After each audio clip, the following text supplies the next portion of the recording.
Ngayong araw sa kasaysayan, November 23, ang trahedya sa Maguindanao.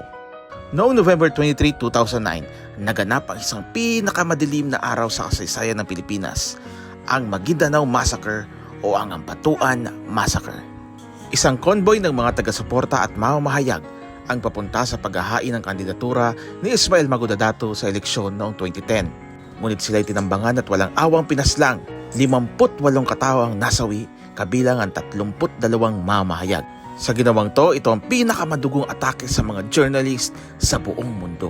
Sa loob ng maraming taon, naghintay ang mga pamilya ng biktima ng hustisya laban sa makapangyarihang Ampatuan Clan. Ang insidenteng ito ay paalala na ang karahasan at impunity ay kailangang matuldukan sa ating bayan. Hindi natin malilimutan ang sakripisyo ng mga biktima. Panatilihin nating buhay ang kanilang mga kwento at ipaglaban ang kalayaan sa pamamahayag at demokrasya. Paano ba natin maiwasan ang ganitong trahedya sa hinaharap? I-comment ang inyong opinyon. At yan ang kaganapan ngayong November 23. Ako si Red Laksa.